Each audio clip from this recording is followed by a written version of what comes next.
সে হিন্দু ধর্মের হোক, চাই সে খ্রিস্টান ধর্মের হোক, চাই সে ইহুদি ধর্মের হোক, আমরা কারো ধর্মে বাধা দিতে চাই না।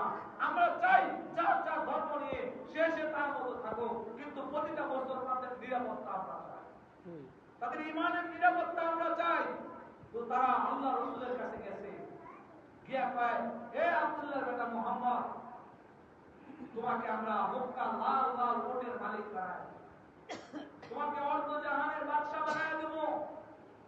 আল্লাহ রাসূল বলছে, চাচা সামনে আসেন, ওই যে দেখেন চাঁদ, ওই চাঁদ যদি আমাদের হাতে দেন, ওই চাঁদ যদি আমার হাতে দেন, রব্বে কাবার কসম, আমি আমার ধর্মের দাওয়াত বন্ধ করতে পারবো। এই চাঁদ যদি আমার হাতে থাকে, রব্বে কাবার কসম, এই ধর্মের দাওয়াত আমি বন্ধ করতে পারবো না। আপনি জেল দেন, জুলুম দেন, মৃত্যুদণ্ড দেন, মৃত্যুর মুখোমুখি হতে রাজি আছি, আমার ধর্মের দাওয়াত আমি বন্ধ করতে রাজি না। তখন সবাই মক্কার কাফেররা আব্দুল্লাহর বেটা মুহাম্মদ কে করে লোক দেখাই, কার পিছনে পড়লো, সমস্ত নেতারা। এই জন্য একটা নজির দেখেন, যারা হকের পথে চলে, এই হককে দমানোর জন্য সমস্ত বাতিলরা একসাথে হয়েও হককে দমাইতে পারে না।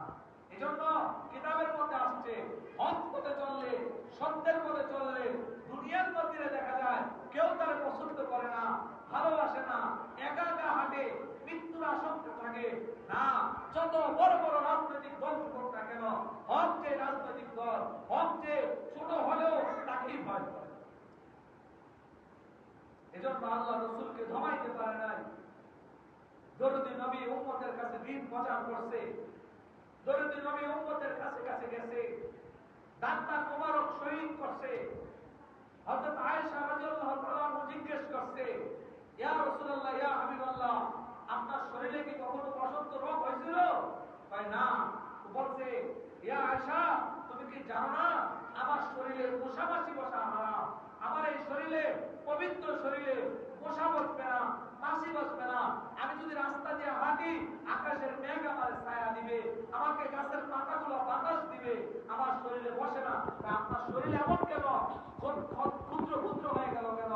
তখন রাসূলুল্লাহ সাল্লাল্লাহু আলাইহি সাল্লাম বলছে, আমি যখন ধর্ম প্রচার করতে গেছিলাম, দিন প্রচার করতে গেছিলাম, আমি দিন প্রচার করতে যাওয়ার কারণে মক্কার কাফেররা আমাকে এভাবে প্রহার করছে, ছোট ছোট বাচ্চারা আমাকে কম করে নিক্ষেপ করছে, ছোট ছোট বাচ্চারা আমাকে টেনে হেঁচড়ে নিয়ে গেছে, আমি কাউকে কিছু বলি নাই।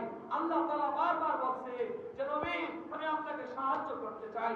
জিবরাইল আলাইহিস সালাম বলছে, নবী আপনি যদি বলেন তাহলে